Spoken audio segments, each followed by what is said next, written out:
धर्म प्रेमी सज्जनों तथा विश्ववासियों, वेद के नाम से आज अनर्गल प्रलाप हो रहा है संपूर्ण विश्व में, जो सही नहीं है।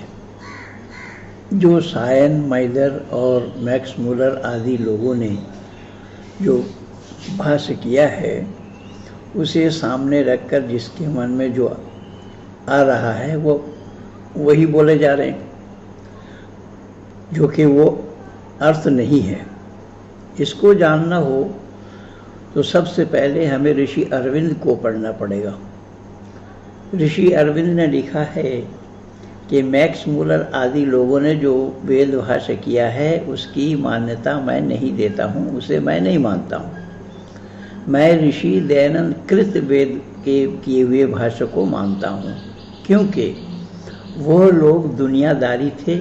उन्होंने वेद का जो अर्थ किया है वो दुनियादारी के साथ किया है, और ऋषि दयानंद एक ऋषि होने के कारण उन्होंने यौगिक अर्थ किया है, आध्यात्मिक अर्थ किया है। आध्यात्मिक जगत में किस तरीके से परमात्मा का उपदेश है, उन्हीं पर ही ऋषि दयानंद ने प्रकाश डाला है। अतः मैं ऋषि दयानंद के किए हुए वेद भाष्य को मान्यता देता हूँ। ये मैं नहीं कह रहा हूँ, ये ऋषि अरविंद के शब्द हैं।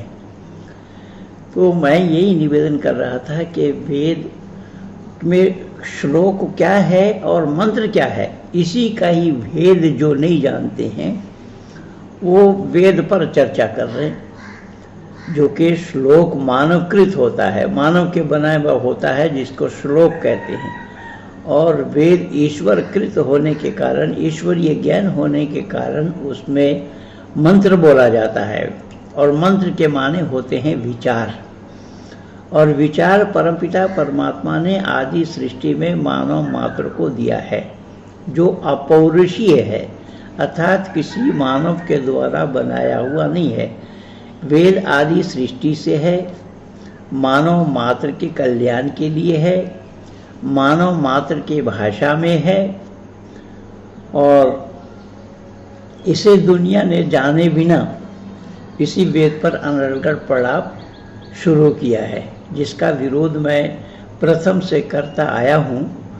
आज थोड़ा सा विचार मेरी बेटी सौम्या के द्वारा आप लोग सुने कि वेद अपौरुषीय क्यों है, वेद में मिलावट किया जाना संभव क्यों नहीं है।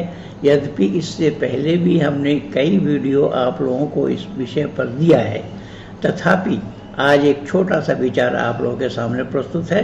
आप लोग इसे सुनिए, देखिए, ज़्यादा से ज़्यादा सब्सक्राइब कीजिए, लाइक कीजिए, शेयर कीजिए, आइकन बेल दबाना न भूलना। इन्हीं शब्दों के साथ पंडित महेंद्र पाल आर्य, धन्यवाद। सभी को मेरा प्रणाम। मैं आज जिस विषय पर बोलने जा रही हूँ वह है वेद अपौरुषेय क्या है, वेद ईश्वरीय ज्ञान क्यों है।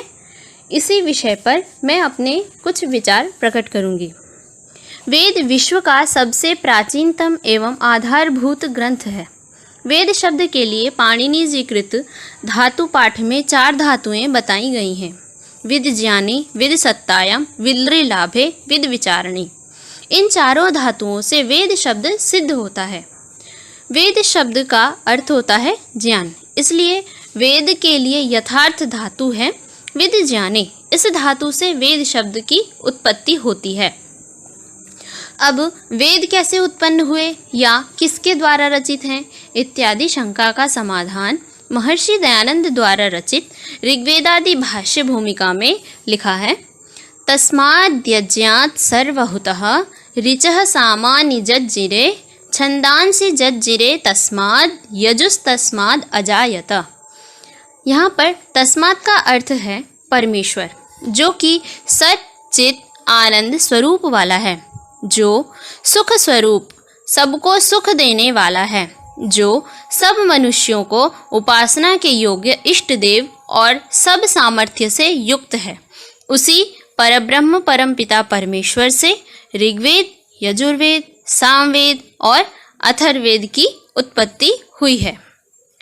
वेद का उत्पत्तिकर्ता परमेश्वर इसलिए जानना चाहिए क्योंकि वेद मंत्रों में किसी अक्षर या किसी मात्रा का अधिक रूप से जोड़ा जाना असंभव है, और यह परीक्षण करने के लिए वेद की ऋचाओं का पाठ किया जाता है, जैसे समपाठ और विकृति पाठ।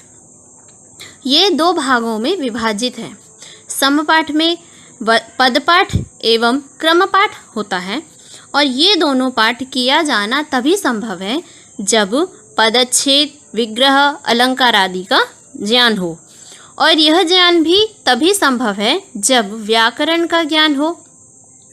कारण अशुद्ध उच्चारण अथवा पाठ करने से उस शब्द का संपूर्ण अर्थ भिन्न हो जाता है। और एक पाठ इसका है विकृति पाठ, जिसके 8 भाग हैं, जैसे जटा पाठ, माला पाठ, शिखा पाठ, रेखा पाठ, ध्वज पाठ, दंड पाठ, रथ पाठ और घन पाठ। इन सभी पाठों को करने का एक ही तात्पर्य है, और वह है कि वेद में मात्रा व अक्षर का अधिक न होना। और यही कारण है कि वेद ईश्वर द्वारा रचित है, मनुष्य द्वारा नहीं। अब दूसरा प्रश्न यह भी आता है कि वेद अगर ईश्वर की वाणी है तो क्या वह शरीरधारी है?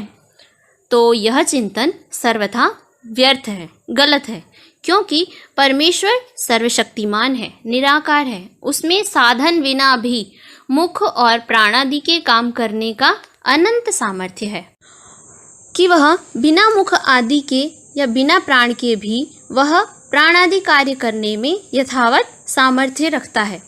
यह दोष हम जीवात्माओं में होता है कि वह दिव्यांग होने से अथवा न होने से भी मनुष्य अपने कार्य करने में असमर्थ है। कारण मनुष्य में जो चिंतन मनन की क्षमता का होना, यह ईश्वर की ही देन है। उसके बाद ही मनुष्य अपने सभी कार्य, फिर चाहे वह देखना हो, सुनना, बोलना, विचार करना, यहाँ तक कि किसी व्यक्ति को अगर कोई पीड़ा भी हो रही हो, उसका अनुभव कराना भी परमात्मा के ही देन है। अर्थात ये सभी क्रियाओं का होना सभी ईश्वर की ही देन है। अतः इन सभी क्रियाओं द्वारा ज्ञात होता है कि ईश्वर शरीरधारी नहीं, अपितु अनादि है, अनंत है, निराकार है। ये हमें ऐसा जानना चाहिए। इतना ही कहकर मैं अपनी बात को विराम देती हूँ। धन्यवाद।